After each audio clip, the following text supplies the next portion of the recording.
All right, so we start off the year with Éric Rohmer's The Green Ray or Lily of Earth. So to start off, Rohmer's films, being as talky or talkative as they are not easy to be talked about at length. So with that caveat, let's start with the initial set of impressions, like we do every week. So, Krithik, would you like to go ahead? Can I jump in for a quick Yeah, second? sure. I just wanted to make a quick announcement to anyone who's listening, either on YouTube or on the podcast, that our applications are open. So if you want to join our group and you want to be a part of the Arthaus Project, there will be a link in the description. So please take a look. And yeah, the applications are open for I think the next week, next 1 week or so. So yeah, please drop in your application, and then hopefully we can see you in the club. So yeah, Kritik, please go ahead. Yeah, so just as a first impression type of thing, it was really moving to see this woman just pass through people and places feeling completely hollow, wanting company and yet pushing everyone away from her. These contradictions within her that we see like is like totally identifiable to everyone and also really extremely interesting to watch and yeah, I think that's my first impressions. Okay. So, Mohammed, you've only seen 50 minutes, but still would like to go ahead and add something. Oh. Um, so what Kritik has said the same thing, but I felt that she's justifying herself every time people ask her why don't you like meat. Then she starts giving justification one by one, and it's pretty evident that she's feeling lonely. But when people try to help her, she doesn't want to get that help, and it's that depression. She just want to be alone. That's a very peculiar character what I am seeing for the first time. I have never seen such a character in real life. I have seen, but in movies none of the movie have been able to project this lady as uh, uh, as perfectly as what we are seeing in the movie. It's really beautiful to see this lady going through her thoughts and loneliness. Yeah, that's from my end. Thank you. Okay, thanks. Okay, Makina, My would turn. you? Okay, Oh, I think is it? he's not able to speak because he's Okay, I just wanted to check. Anyways, okay, yeah, then you can go ahead, Vivek. okay. So I had a very middle of the road reaction to the film, and Mhm. somehow this seems to be the case with Romer for me. And either I really love his films, or either they don't work for me. And some of his films I'm fond of. So I remember liking Bakery Girl of Monceau, and uh, can't remember the other titles. But some his popular films I don't like.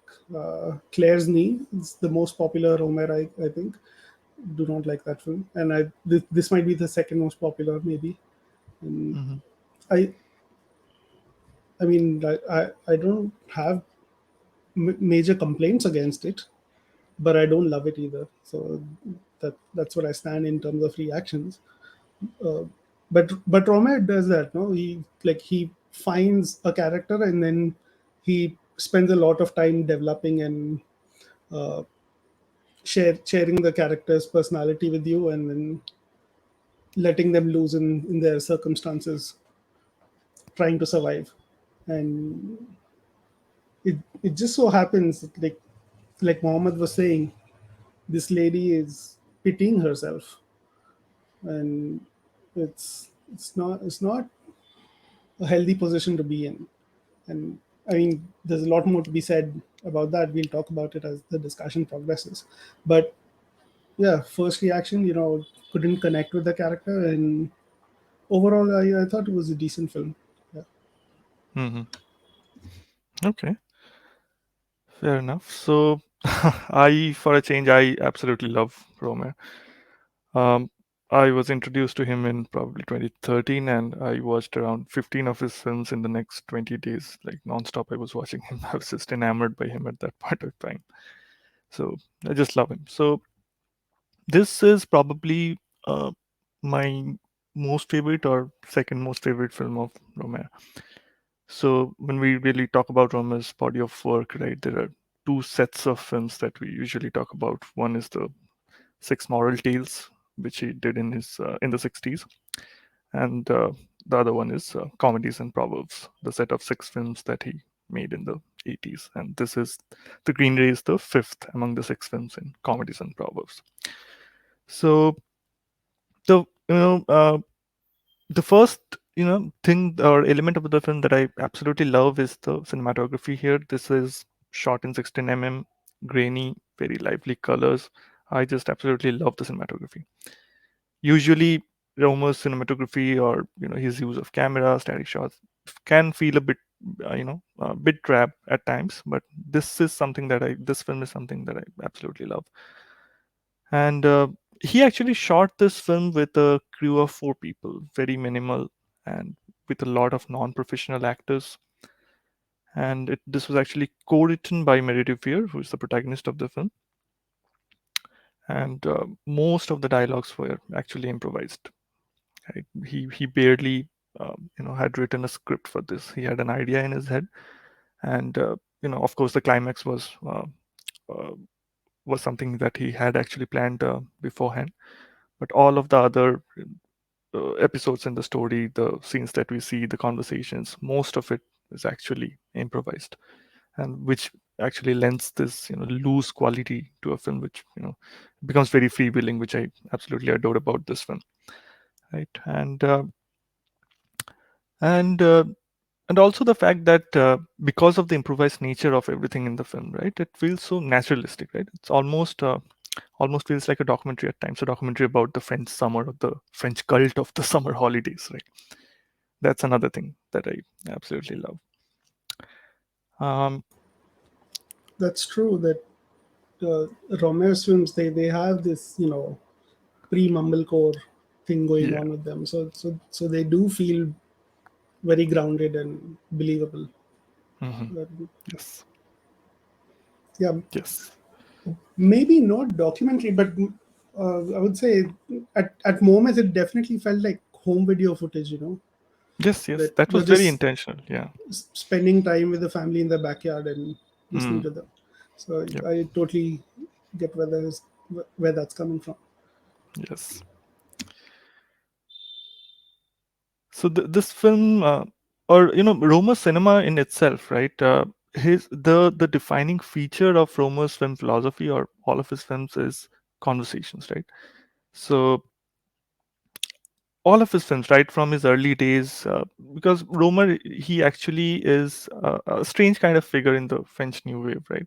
So he was one of the founding members of Cahiers du Cinema, which is the most important institution in the French New Wave, from which the writers eventually became filmmakers in the 60s.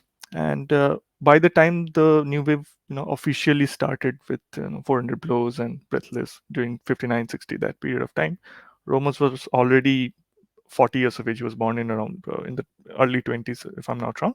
So he was actually quite a bit older than the other guys, like Truffaut or Godard, these people who were actually coming up in the early days of the French New Wave.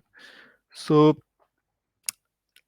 actually he had a very close relationship with Sartre as well, and at that point of time in the late 40s, Sartre used to run a magazine called L'été Moderne, for which he had actually written a actually it's called I mean, it's sort of a manifesto.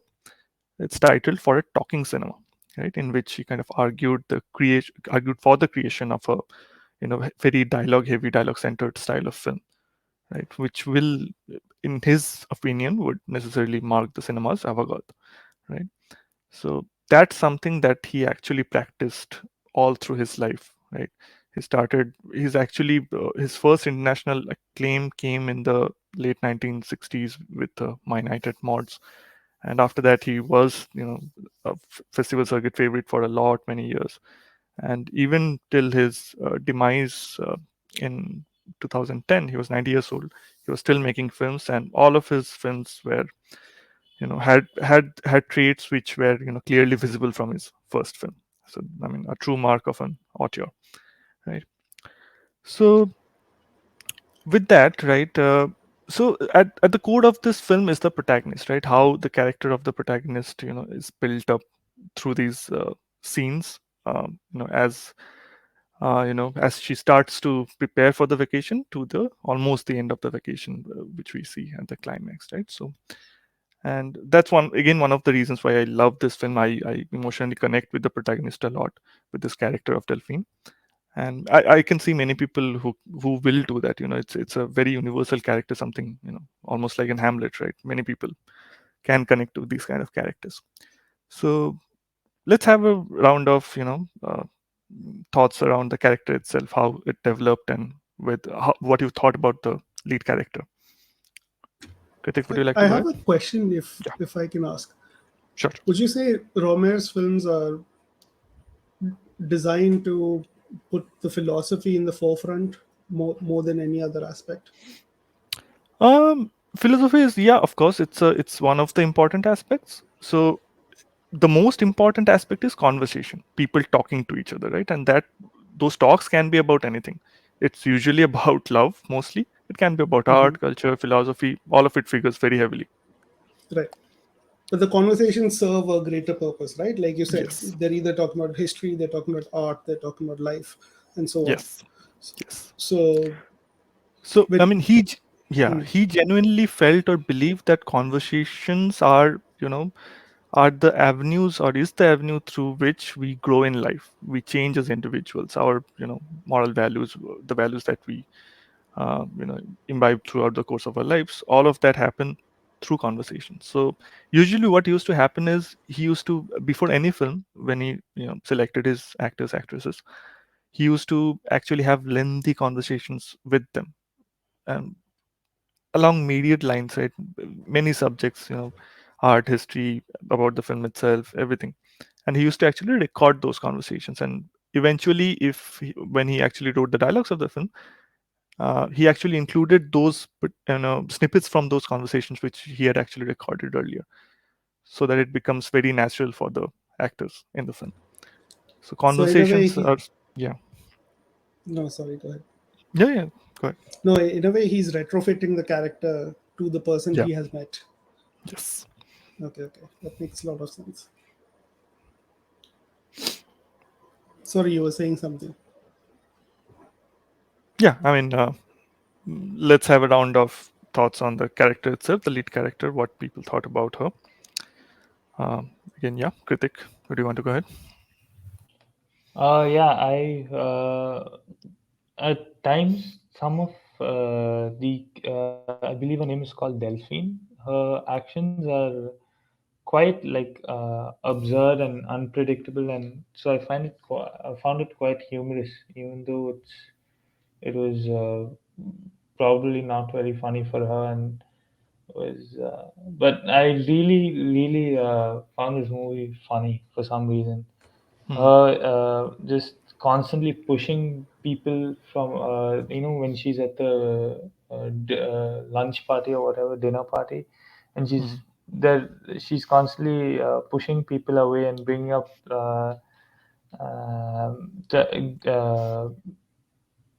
creating guilt in others for something they've been born and brought up in, with the meat eating part, right? Yeah. And she's like pushing people away, but she's also really honest, and she's trying to start a conversation in the wrong way also. And it was just really funny, and just multiple times you see her constantly refusing this and that, refusing to join other people's, and also refusing to go alone until she actually does do it, Hmm. when she goes to the, what do you say, the beach. What's the final location she went to? I forgot the name. Belarus. Yeah, something. Yeah, I think I think you're Belarus right. was the last place he went to, like After alone, that, they and go to the little town, right, where the woodworker is supposed to work. that's yeah, that happens, I suppose, after the Yeah, movie, right? yeah. Oh, does it? Okay. It ends with them like let's go, like they ask each other out or something. But yeah, Hmm. I found the whole character really humorous, and for some reason her crying so much was like also okay. I'll get back to that point later onwards, but that's all I have to say for now. Hmm.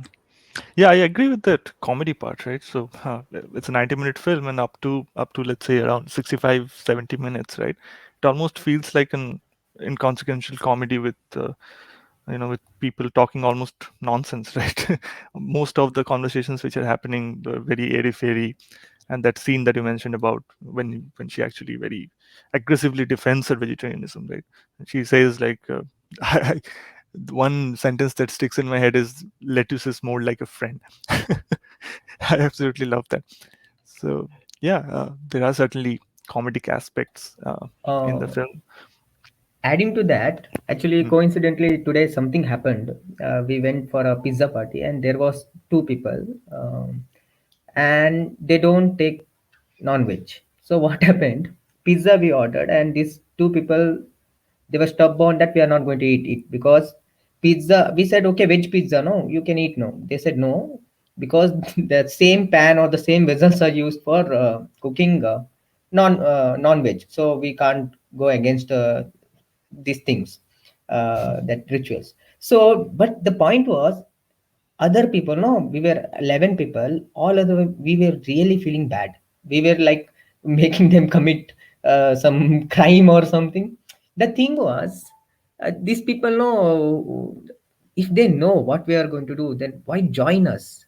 And when they join us, why they try to mold us or try to put some what is it, a trouble, they put us in a troublesome situation where we can't exclude them, neither we can include them, because they have, that's a very complicated situation what this such people do. So today I had experience, and that character was, I was really connecting with that lady, whatever she's saying, those same dialogues were being said or rephrased by my two friends today. So it was really, I was able to connect with those dialogue very much.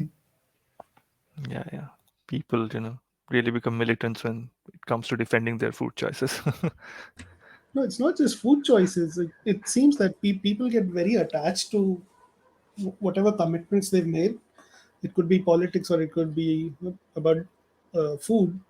Hmm. And if something doesn't align with their opinion, then people just go to hell and back, try to make their point and try to come across as the most reasonable option. Hmm. And that's what she was doing in this film. That uh, okay, they even asked her like, can we get you something from the store so you can eat? And Yeah, she said exactly, no, exactly. Yeah. no, it's fine. She doesn't want to eat. uh, Hmm. but at the same time, she was also going on and on about, uh, hey, did you felt bad for the violence you saw at the butcher shop? So how you should still feel bad when you're buying meat at the supermarket. And uh, in a way, she's asking people to make conscious choices, and it could be about food or it could be about environment. Anyways, but there's a better way to say it, and there's a time and place to say it. Hmm. And she was not asked for those opinions, or uh, they did not invite that conversation. But she felt so justified that she's on this path to righteousness, that she has to let the world know why she's going in this direction.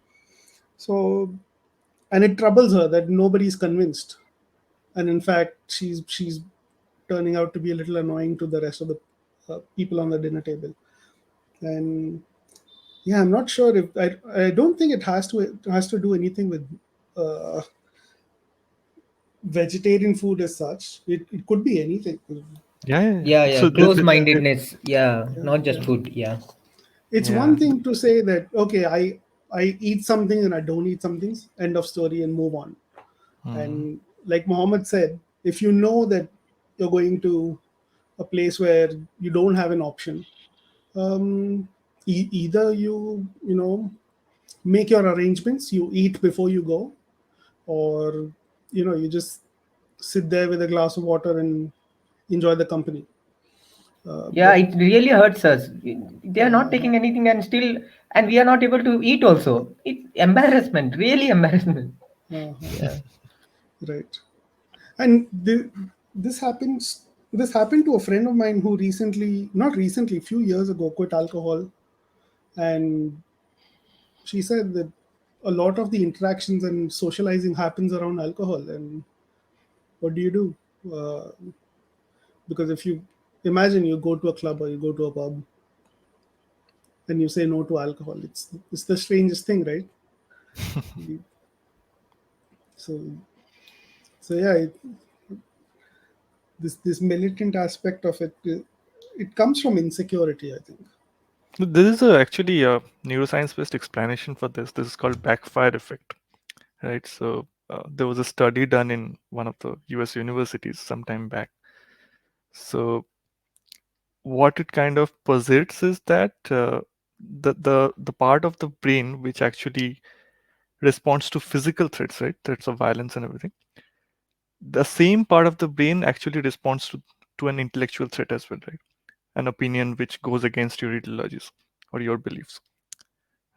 So I think that part of the brain is called amygdala or something like that. So we are kind of wired to react to threatening information the same way we would react to a predator. Interesting, I didn't know that. Yeah, yeah, same. Yeah, medulla. I think medulla oblongata something. Yeah, No, somewhere I it's read called about it. amygdala. Amygdala. Amygdala. Yeah, Yeah, yeah, yeah. yeah, Amygdala. Sorry. yeah. Um, I got a interesting theory, guys. You guys, should I go ahead with it? Yeah, yeah, sure. So I was thinking like there was like a book was mentioned in it, The Green Ray, Mm-hmm. and I think there was one more book mentioned, The Idiot. Dostoevsky's Idiot. Yeah. I've not read that one, but this one kind of this movie, or at least the main character, really reminded me of The Catcher in the Rye. You know, they're just roaming around the city, episodes of meeting people, wanting company, yet pushing each other away, and the unprompted crying, and that's what really got my mind moving on that idea. It Holden just burst Caulfield. into tears. I mean, what do you guys think about that? I actually feel a lot of empathy for this character because, as I said, I connect very deeply to this character. Right? She's kind of caught between idealistic opinions. He's very determined to find love for on her own terms, and if she will not settle for less. At one point, one of her friends asks her, right, would you like Prince Charming, or would you like something? So she's very, very clear in her head that she would not compromise, right? She would rather be unhappy than compromise on her expectations from life, right? So she's caught between this obstinacy and melancholy as a result of her obstinacies, right? So that's something I relate to quite a lot. Do you think that's because of idealization, that she has a picture in her mind of who this person is going to be? It has to be, really handsome and really intellectual and really romantic and Um, XYZ. I Unless the think it. criteria is met, she Huh. she will not go ahead. Do you think Yeah, that? I mean, it's not a criteria. I think what she's looking for is organic connection, right? We Hmm. see all through the film that it's very difficult for her to connect to even her friends, her family, whoever she meets. She's like literally flees away from potential suitors also when she meets people on her, aborted vacations, 3 trips that she takes. One of them Uh, was a cigarette seller. Poor guy. yeah. So yeah, so connection is rare. So she's looking for that organic connection, and that's why the ending, the climax, becomes so poignant, right? So transcendent. So yeah, nice segue to the climax. So the green ray, right? The literal green ray. So Romer actually thought that he would be able to film that, but after a lot of aborted attempts, she could not. Uh, so what he did was actually use some visual effects at that point of time in '86, and it's very moving. I feel it's the most. It's not It's the licensed time. footage. I thought this would be available easily in like some library to license from. I don't know whether in '86 it was or not, but ultimately he could not film it, and he had to resort Okay. to a visual effect. Yeah. Okay. So it's the only visual effect in the film, right? Everything is naturalistic, and so it's I think it's the tiniest and the most moving special effect in one of the actually moving in all cinema. So yeah, coming to the climax, what are your thoughts around that? Vivek, would you like to go in? Yeah. Okay. I found out today that this whole green ray thing that happens in the end, right? Hmm. It has not been visible on DVD for the longest time. So people who saw it on VHS, people who saw it on DVD, Hmm. there is some color correction issue because of which like you don't see it. Imagine what like watching the film on DVD and this payoff never Oh God. arrives. How How do you make how sense of the film? you can make sense of it. It's just that you have to use your imagination. That Yeah, I oh, mean, are we guessing something magical happened here? it'll feel like a it'll feel very unsatisfying, right? If you end and Or if you there have is no color payoff at the blindness, end. Ah, yeah, that too. right? If you have color There will be no blindness, like payoff at the end. there's no Hmm. payoff for the film. Thankfully, some new restoration by Arrow Video came out, Uh-huh. and now people can see this nice green glint. Hmm. But you know what? You can go to YouTube, and apparently the name is Green Flash. That's the most common terminology I found out today. So if you search Green Flash on YouTube, you can see this green ray effect Hmm. happening. And now people can zoom to the moon, so capturing the sunset is no problem. So you get really high def videos with very clean detail Yeah. if you're into that. And speaking of the climax, yeah, I thought this film would be one of those mumblecore relationship movies, kind of like Before Sunrise in a way. That's what I expected it to be. Hmm. And not saying I mean my expectations weren't met, but I wasn't disappointed because of that. Uh, that only happens towards the last 15 minutes or so. Hmm. And but if I can go back to the character talk that we were having, Hmm. mm, I found it a little difficult to sympathize for this character, and this is completely subjective Hmm. because here she is. She's this young woman living in Paris, uh, and apparently she's wealthy enough to take multiple international trips uh, at her whim's fancy. She wants to go to Greece. There you go. Tomorrow she's going to Greece. She wants to go to Sweden. Next thing you know, she's in Sweden. So she's living a good life by metrics for most of the world. And her disdain is that she cannot meet good people. And my what I observed in the film is that the problem is not that she can't meet people. The problem is her insecurity has got the best of her, and that is not the right place for anyone to begin a relationship. We all have moments of self-doubt. There's nothing wrong about that. We all face situations in life where we think that I'm not sure if this is the person I want to be, right? And that's the time for us to reflect on ourselves, about what we want from our lives and what our goals are in life, and how can you be a better person and all these things. You do that, you find yourself, you grow your confidence, you work towards things that give your life meaning. And when you feel you're in a healthy place, that's when you start a relationship. And I was slightly worried for her, to be honest, in the film, because she's so insecure, and that people who are insecure are often targeted by how do I say this? Pe- People who manipulate others. I guess I don't know if there's a word for it, but yeah, she could get into a very dangerous or toxic relationship, because it seems much of her validation comes from the fact that whether she has a partner or not. So in such a situation, what can possibly happen is that, let's say, a guy comes in, says beautiful, nice things to her, and instead of, red flags going off that uh, why is this person so so nice to be, uh, you can interpret that as this person is the only one who sees me for who I am. It's a possibility. I'm not saying it's a guarantee, and this can happen to either of the person, right? It can happen to guys as well. It can happen to girls as well.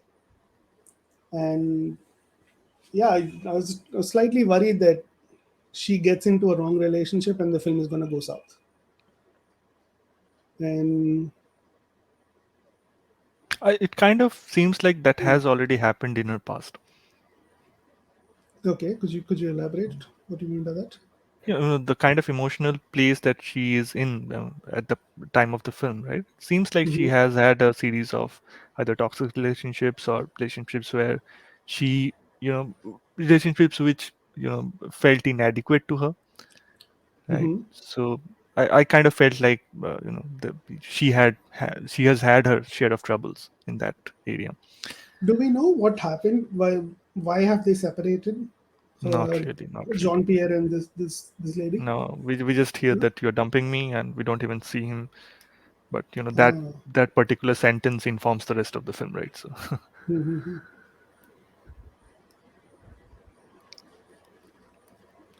So her insecurities might have taken born, means have born because she was ditched or dumped, and she's afraid that if I get into a relationship again, um, she will also be rejected or something. Don't know how to put it, but the phobia, that phobia that people will ultimately reject me in a long run. So that might be one cause for her insecurities. That's my theory. I don't know. And to be fair, her her claim was quite valid, in the sense that all the people we see her interact with, uh, either they were not seeking a relationship, or either they were you know not in the right zone uh, for a relationship. At least with the two boys at the rooftop cafe, they were not in for a relationship. At least it didn't seem like it. The interaction that they had was, uh, let's all uh, enjoy the evening together, and that seemed to be the end of it. So, and to be honest, it's so hard to even identify that connection, right? Like, so many people you meet, so how do you know which one goes in that direction? So yeah, I'm kind of with her on that, even though I don't sympathize with this character much. That when she says that I do try to meet people and I just haven't found someone like that. Yeah, at least in the duration of the film, I could totally see that.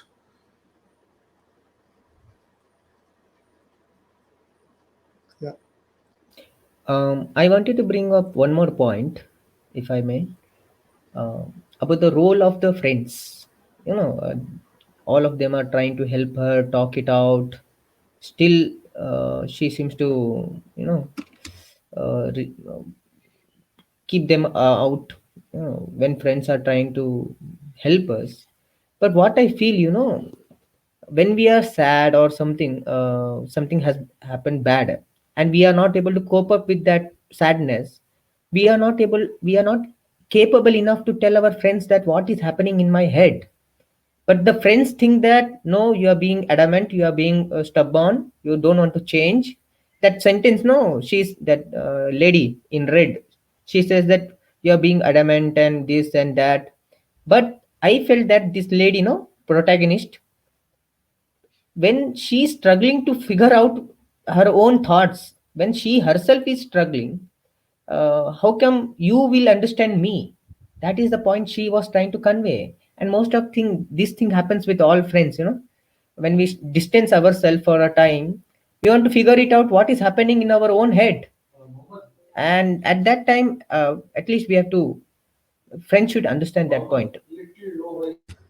Also, uh, the principal character Delphi, her complaint was that she barely sees them anymore. So at one point of time, they were great friends, but they're all busy in their own lives, in their own jobs, and all these things. So the little time they do spend together, it's always about having fun and being cheerful. So there is no opportunity for uh, a more personal conversation. And since that has not happened, so she feels that it's unfair to expect her to talk about all the intricate details of why she's, where she is in life. So, so yeah, like you said, when you grow a distance between your friends, it's hard to expect the same level of, can't find the word for it, but yeah, the same level of camaraderie or the same level of, um, yeah, ease with each you can talk to each other. Yeah, I mean the advice that she gets, it's mostly reasonable, right? Very some of the advice is pretty sound, that you must pull yourself out, you should stop living in your head so much and all of that. The But I felt she was little harsh towards that protagonist. Yeah, the who red, the lady in the red, right? Mm. Yeah, yeah, correct. I'm with you on that. She even says I'm harsh to my friends because I want to shake them up, and yeah, I'm not sure if those are the tactics worth following. Yeah, ultimately we have to figure it out for ourselves, at least partially, before we take help from outer world or from our friends. We have to, what you know, negotiate with our own self first, before we take others' suggestion, or be open to them, or open to the suggestion of the world. Yeah, even friends. This is New Year. No, this movie really makes sense that when to be with friends. And yeah, this movie teaches a lot. I've just watched 50 minutes, but still it conveys a lot of things about a person's loneliness, a personal life, and the social life. Lot of things.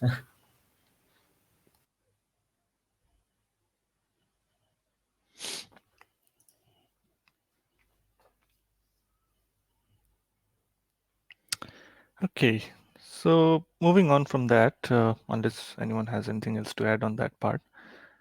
Another point in the film, right, which I wanted to talk about was the which I said in the beginning, right, the French cult of the summer holidays, right?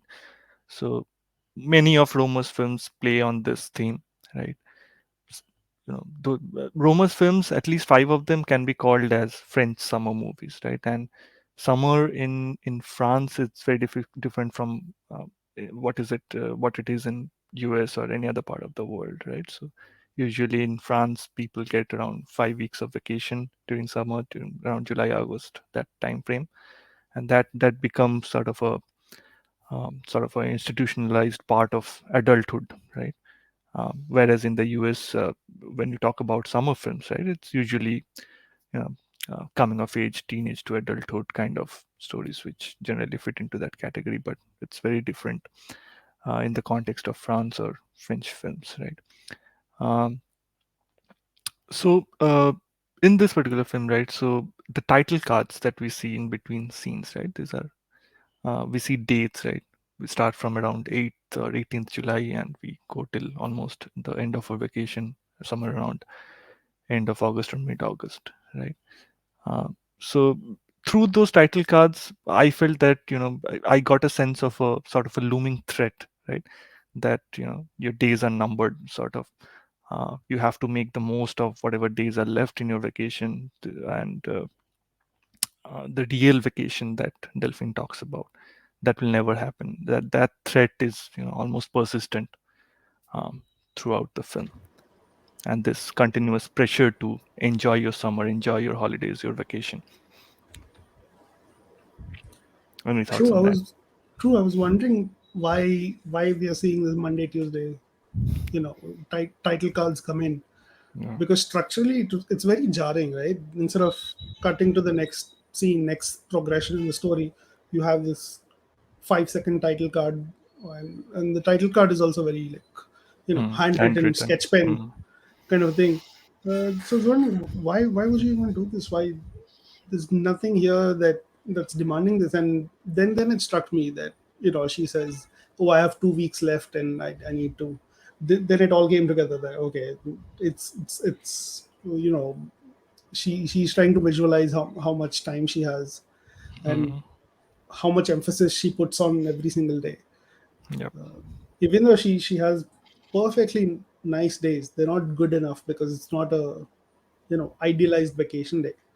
Mm. So just like we talked about the ideal romantic partner, she has some picture in her mind about what an ideal vacation day is like, and Yep. until those no, I don't know if I can call it criteria, but unless those um, ideas that she has are fulfilled, uh, she will not be satisfied with it. Mm.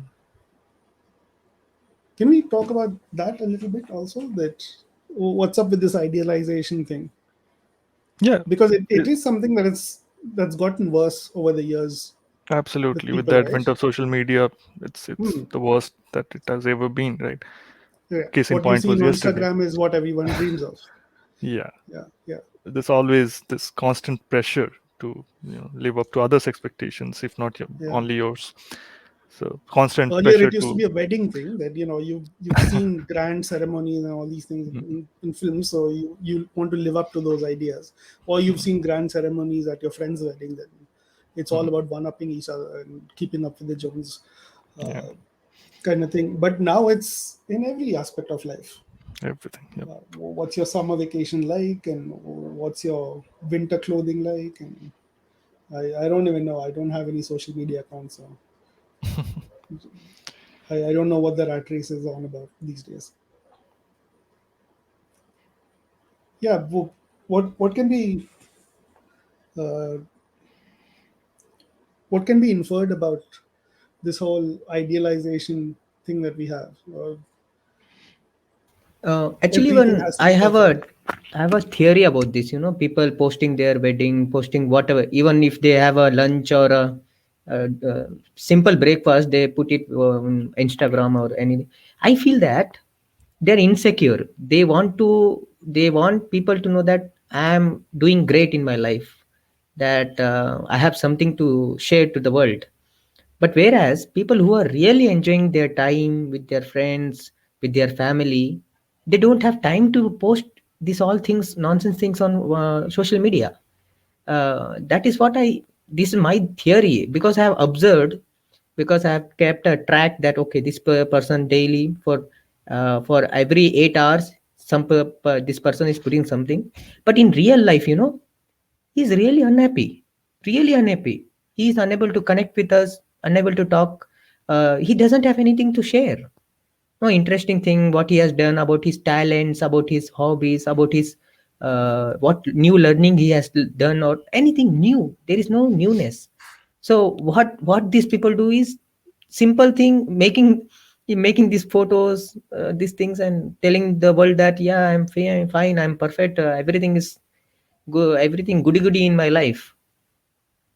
Then I really laugh at these people. I'm not against them, but only thing Mm. is they are suffering a lot. That's all. They are suffering. It's an image that everyone is trying to portray, right? That see how happening my life is. So everyone is trying to live up to that expectation or that ideal of the perfect human. Yeah, I was just about to bring up the perfect human, that everyone's trying to sell their life as the most perfect.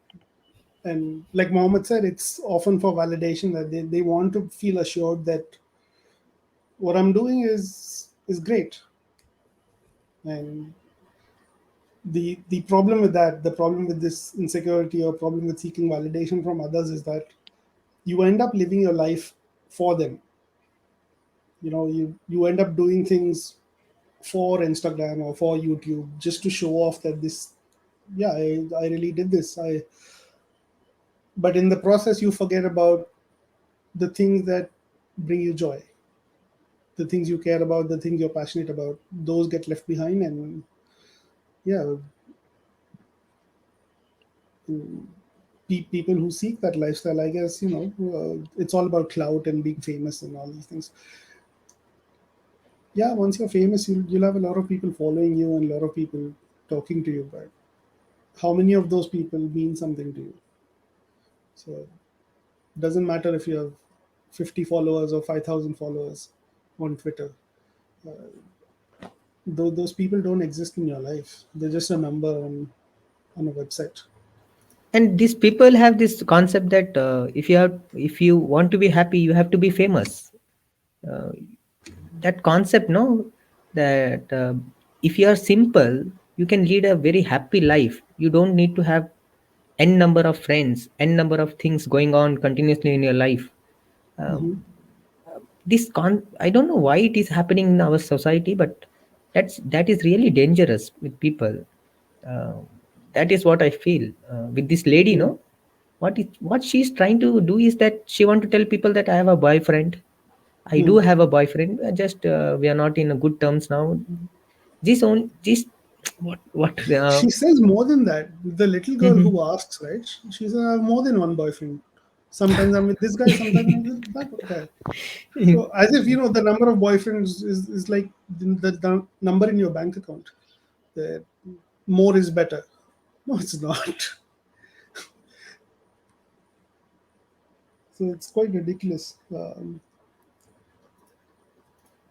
So Uh, this need for relationship is, oh, what's going on with that? On one hand, you do want a relationship, and on the other hand, you're also troubled by it.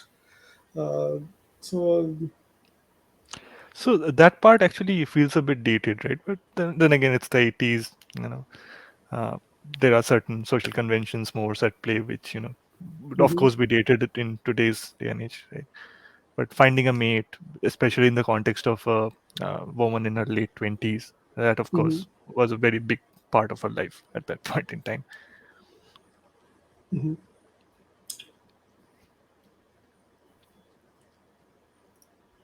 No, I'm questioning whether she needs a relationship because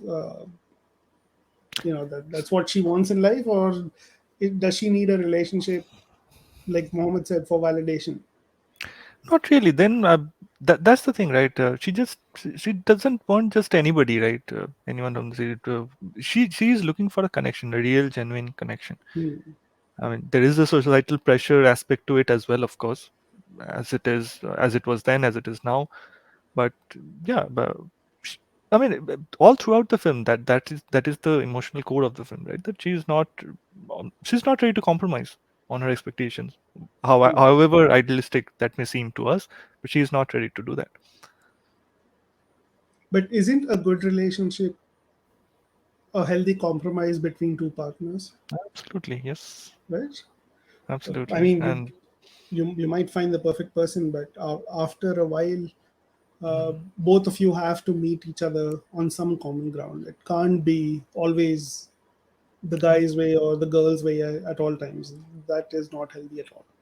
mhm, So, Here I would like to say something very contradictory. okay. One thing what I have observed, why it is happening in our society, that the perfect partner, this concept, no, these serials, especially serials, and most of the movies what they project. In movies, most of the mainstream movies, they don't show the struggle between a partner, real struggle. A simple lunch while cooking, taking bath, what kind of conversation you have with your partner. They don't show simple conversation when you wash your clothes. No, does this movie don't capture those instances in a partner's life, whereas they just show, okay, in Deepavali they are doing this thing, okay, they are enjoying, they are very happy. In Ramzan it shows that they are very happy with their kids, with festivity all around.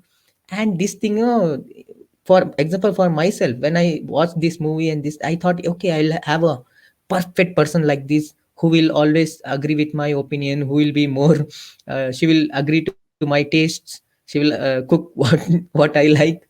This all came, in because of this serial and movies, where we see that because husband doesn't like baigan curry, she start leaving that, or fasting thing, that let my husband live hundreds of years. She does such things. When I watched, no, these things actually, even now when I analyze myself, what kind of wife or partner I want, those things again come to my mind, and that idealization has ingrained in my psyche, that if I don't get, what if I don't get, it's better not to try also. And I feel this character is going through that same thing, that whoever partner comes, he may not reach to that expectation of idealistic partner. Sorry, I have criticized a lot of movies, No, because can I movies be show that. honest? Mhm. You will never find a perfect partner, and that has nothing to do with you. It Yeah. is just how the world works. Are you a perfect man?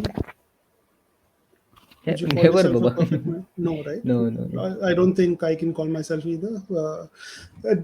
And same is, for your partners. They're just people just like you. You know, Mm.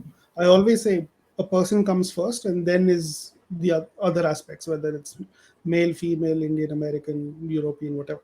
So first and foremost, everyone is a person, and just like we're not a perfect person, they may also not be a perfect person. They may have some flaws. They may be working on some things to be better at, and hopefully the best quality you can, at least the best quality, one of the best qualities I would seek for in a partner is someone who can learn from each other at all times, and grow as a person. I think I find that fascinating. If I can see my partner grow as a person, and that inspires me to grow as a person. And yeah, so you build support, you help each other, that kind of thing. So what you're seeing in movies is escapism, right? Mainstream films are for Mm. escapism. Mm. They're True. selling you a fantasy. So, Mohammed, I don't know if you've seen it or not, but a film which is really close to my heart about this is specifically about marital relationship, but any amorous relationship or romantic relationship, right? It's Bugman Sins from a Marriage. You might try Mm. that out. Oh my Please god, share on he's the, please he's share willing the to give link up in on the the. whole idea of marriage. Mm. Apparently, Mohammed, I should warn you. Mhm. Aroonav has suggested this, but take it with a big grain of salt. Take it with a teaspoon of salt, because apparently that film has caused thousands of divorces. That's what Oh they my say. goodness. There was a tsunami of divorces in Europe after that was released. Yeah, Sorry, yeah. Baba. So if you want Okay, the I'll illusion be to shatter, cautious. then yeah. But in my viewing experience, I've never seen anything which comes close to that in depicting a romantic relationship, or what familiarity does to a romantic relationship. At some point, the fascination goes away, right? Like Yeah. the attraction you have to a person is mostly because you want to learn more about them, know who this person is. After a few months or after a few years, you know each other very well, maybe too well. And do you still want to be with that person after that? That is the interesting question. Hmm. Can you accept? accept all the shortcomings and flaws of the person, uh, and help them overcome these to a certain degree. And at the same time, can they do that for you? And if you have that mutual agreement, then the relationship is in a good state.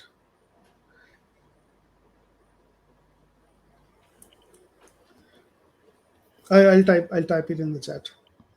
Mohammed, he's asking for the name of the film. Oh, okay, okay.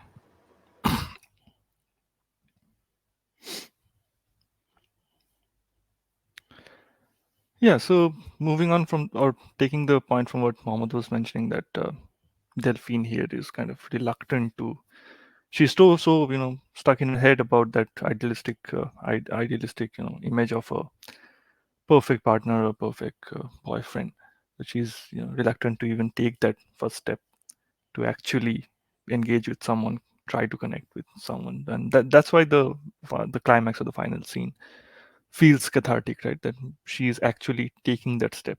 I mean, she is still waiting for that external validation from the green ray, but she, I mean, it's still progress, right? So that's how I see it. The climax. That's how I see it. Hey, there is something I want to bring up, and I noticed this, that this lady puts a lot of stock into superstition, right? Yes, She the she has science. this, Yes. Hmm. yeah, she has this thing where she's gonna find a playing card Hmm. on the street, and she reads it like a sign that Hmm. based on the card I find, it defines what kind of day I will have, or what Hmm. kind of week I will have. And she puts a lot of stock into the ast- horoscope, astrology, Capricorn, Sagittarius, that kind of thing. Hmm. And those are so, you know, broadly written that if you want to believe it, you might think it's written specifically for you. So, and then again with the green ray, that she has this person who's really into her right next to her, but the sunset will tell her if this is the right person or not. Yeah. So I wonder what can be inferred from these hints in the film. Why did the director make this character so superstitious? Because most of the people are superstitious. That is Hmm. what, because this sign thing, no, actually I have experimented with myself. I did two experiments. That first I will read my horoscope, then I will observe the day. Second experiment was, okay, I'll observe my day, then go back to horoscope and I will test that whatever they have written, hypothesis that this is going to happen in today, whether it has happened. So the second hypothesis have always proved true. That is, I'll observe my day, then go and read my horoscope, and pretty much all things are mentioned. Yeah, this is what is going to happen. Okay, yeah, yeah, you will plan a with party with your friends. A lot of expenses will be careful, don't spend more than your capabilities. That was all written. uh, and see, it though I'm a max and science teacher, based on my experience I can say that this horoscope, whatever they are mentioning, no, it seems there has some connection, definitely, because my, what to say, scientific investigation proves that, yeah, they have very connected hypothesis. Yeah, as Vivek said, they are broadly given. If we read and observe our day, we start recognizing such things only. It's better not to do that. Instead, do the reverse thing and correct yourself. That is what I have did. I have a I've just question. experimented. Mhm. So how many signs are there? Like 12 or 14 Zodiac signs, signs? 12, 12, Yeah, 12. 12. Yeah. So there are 7 billion people on Earth. Mm. Correct. Everybody falls into one of those categories, right? 12, 12 signs. Yeah. So 7 billion divided by 12 could all of them have the exact same kind of day for them to fit into the horoscope? Is that possible? Never, never, never.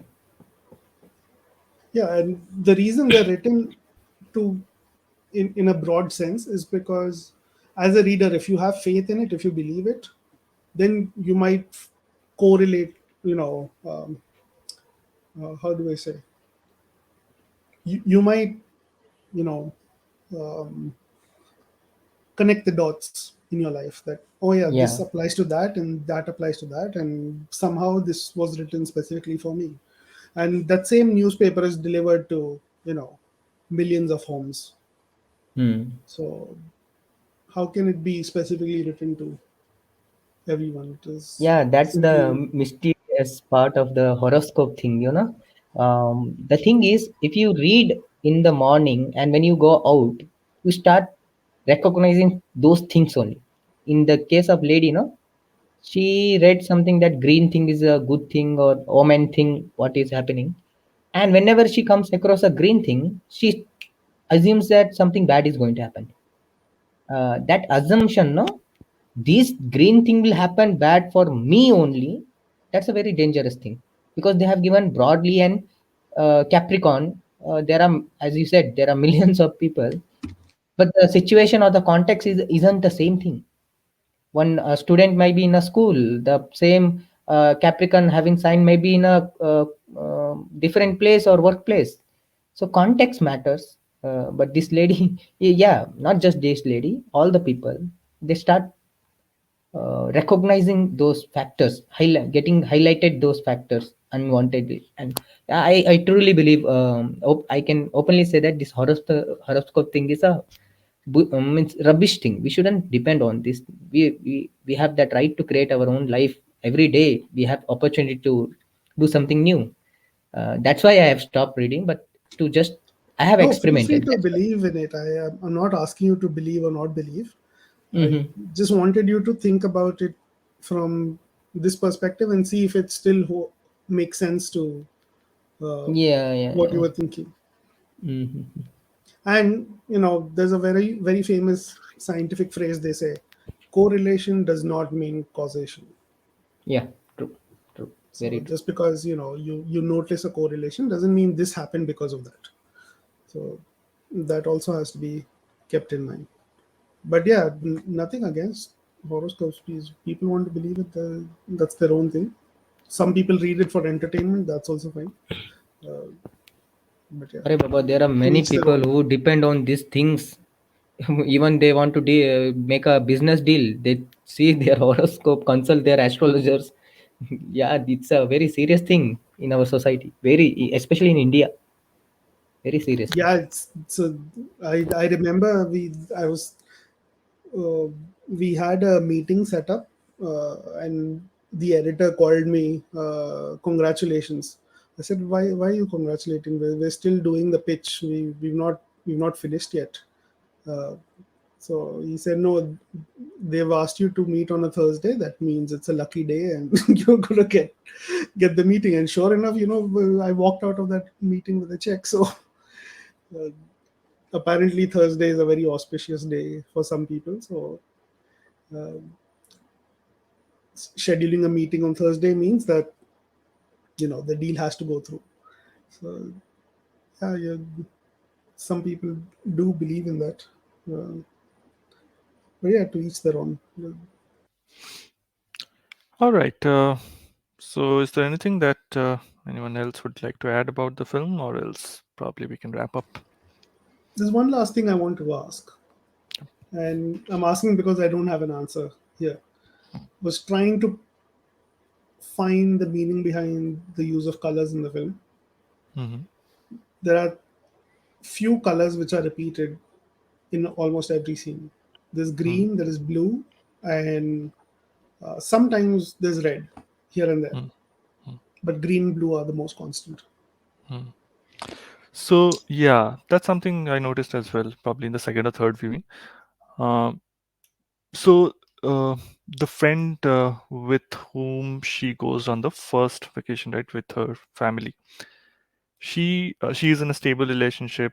I mean, what seems stable to us. And she, in almost every scene, she has something in green in her clothing, right? Either the top or the hairband, something, some accessory that I noticed was in green. And another use of green was the bags that she carries. Mostly it was in off green color, and the last guy that she meets, with whom she goes off for the final sojourn or final vacation or trip, right? So that guy is also carrying a green bag or off green bag. And in the middle, whatever encounter she has in the course of those three vacations, one in the Alps, one in the uh, one with that Swedish girl and all of that, she wears either yellow, blue, or red. So green is something that Romer, keeping with the title of the film, The Green Ray, green is certainly being used as uh, the color of optimism, love, whatever you might interpret it Yeah, to I be. struggle to figure out the color coding of the film. Usually, I'm able to do it, but this film I wasn't able to come to a conclusion. So I was wanted to ask if anyone else was able to solve that aspect of the film. And there are situations where someone is wearing a red shirt and then a green jacket or a blue jacket, Mhm. or a blue blue shirt and a green jacket, something like that. So there are multiple color combinations. So I'm sure there is some logic behind it, but yeah, I couldn't solve it. Maybe if I watch it again, I might be able to pick it up, but right now I couldn't. So green features prominently in the cards also that she finds, and Hmm. also in the sort of a flyer or a poster that she finds attached to or stuck to a electric pole, right? Where it says, I forgot what it says, uh, find Right, yourself or something correct, like that. correct. Yeah, Yeah. yeah. So Find that each that is other and also find green. yourself. Yeah. Yeah, yeah. That is one. Uh, Yep. Somewhere I read that one who wears orange or prefer orange, they have Rajasic guna, means dynamic personality, forceful personality. Whereas blue shows that you are calm, stable, gentle. It's in the language of horoscope, I am telling. They say one who I don't know how what connection it is with the movie. Whereas the green one, as Arunav has said, it's about regeneration or the opportunity, good thing happening, uh, promising things, good things. That is what I've read somewhere, but I don't know this holds good for this movie. No, I want to interject here for a second. So I have taught classes on color psychology at universities before, and this is something I asked my students to do as well. Is I showed them a bunch of clips and asked them to decode what it means. And the truth is, any color can mean anything at any point. Uh, I know it sounds bizarre, but it, the thing is, the context is the main differentiator. For example, when I say the word green, what is the first thing you think of? Crop growing something, plants. Plants, Hmm. trees, nature, right? Hmm. At the same time, if you see Disney films, green is often used as a color for villains, Oh, right? If you really? watch Japanese films, green is used as a color of for ghosts. So it can vary a lot. And same thing with red, right? What's the first thing you think of when you think of red? Danger. Yeah, danger is probably the first thing people will think, because we are used to the red light on the traffic light. When you're driving, you see the red Hmm. light, that means you stop. So Hmm. it's the most recurring color symbol that we see in our life. Whereas Hmm. you go to Pizza Hut or you go to McDonald's, the most prominent color is red, because they have found in their studies that red tends to incite some sort of hunger. It makes you feel hungry. So a lot of fast food brands will try to brand their colors in red. KFC is red, Wendy's is red, uh, Oh, interesting. McDonald's, Pizza Hut. They're all using red because they think it will work, right? And then red also means it has romantic connotations, right? Roses and bouquets and hearts, those are all red. So yeah, there can be multiple interpretations depending on what cultural background that artwork is from and what time period it was made in. So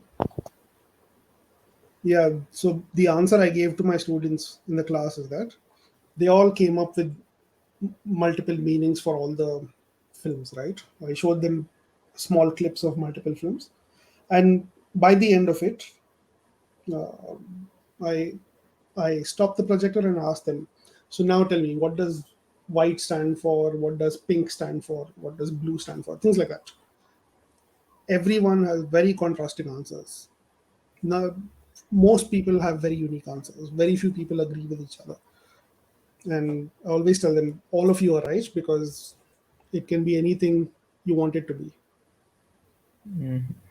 So, But in the study of horoscope, I think they specify their color for what reason, what horoscope especially. That is what I have studied long back.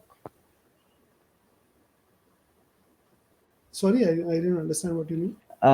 In horoscope, no, in this astrological studies, Okay. every color had some, some connotations, specific connotations. Yeah, if Whereas, you read Feng Shui, they have their own thing. Horoscopes have their own oh, thing, okay, and India has Vastu. They have their own thing, and there's okay. multiple But pseudoscience I things like feel that. that France, see, these 12 signs are common for our Indian culture as well as France, right? Hmm.